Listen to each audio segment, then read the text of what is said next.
এটি উত্তরবঙ্গের সবচেয়ে বড় মোকাম্বা হাট, বগুড়ার মহস্তানগড় হাট। এই হাটে কিন্তু শীতকালীন সবজির প্রচুর সমাগম হয়েছে, যার ফলে পানির দরে বিক্রি হচ্ছে সব রকমের সবজি। সর্বনিম্ন 2 টাকা কেজি এবং সর্বোচ্চ 40 টাকা কেজি দরে পাওয়া যাচ্ছে সবজিগুলো। তবুও কিনছেন না ক্রেতারা। অনেক কৃষক সবজি বিক্রি করতে না পেরে মনের কষ্টে হাটেই ফেলে দিয়ে চলে যাচ্ছেন। মূলা ও ফুলকপি পাওয়া যাচ্ছে প্রতি কেজি 2 টাকা দরে। প্রতি পিস বাঁধাকপি মিলছে মাত্র 6 টাকায়।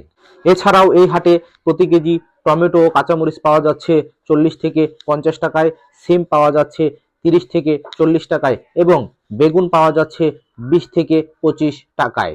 সবজির চাষ করে যেন হতাশার সাগরে ডুবেছেন উত্তরবঙ্গের এই কৃষকেরা। ঠিক সপ্তাহখানেক আগেও এই সবজিগুলো উচিত মূল্যে বিক্রি করতে পারতেন এই হাটে আসা কৃষকেরা। কপি নিয়ে যাচ্ছি, কপির অবস্থা খুব খারাপ, নিচ্ছে না। 100 টাকা 160 টাকা মন করছে। কৃষক মানুষ কোথায় যায় দাঁড়াবে এখন? আমরা মূল্য নিয়ে যাচ্ছি বাজারে, বাজারের দামই করছে না।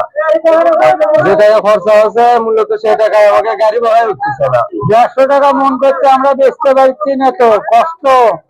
এক থেকে বড় বড় কপি তা সুতো ফেলে দিচ্ছে, এই গাড়ি আছে না, আরো মেশিন 750 টাকা ভাড়া। আম পেয়েছে তাই খালি হাত তোলে বাদ যাচ্ছে, এমন একটা ঘর তো না ফোন করছে। ফুলকপি হ্যাঁ বাজার খুব কম। হ্যাঁ গাড়ি চলে এখন লস হচ্ছে কপি বেচে, কারণ কি আমার পেছনে এখন দেখাই লাগবে বলে তাই নিচ্ছে না। কৃষকের পুরো লস, 7 টাকা হয় না। কামলা আছে, কিচেন আছে, গাড়ি আছে, এগুলো টাকা হচ্ছে না বাজারে। মাস্তান ঘরে পেঁয়াজ চলবে আছে মাত্র 40 টাকা 30 টাকা কেজি, পেঁয়াজের তার মূল্য আছে। আরও নতুন নতুন খবর পেতে VDN 52 এর ফেসবুক পেজ এবং ইউটিউব চ্যানেলটিকে সাবস্ক্রাইব করুন।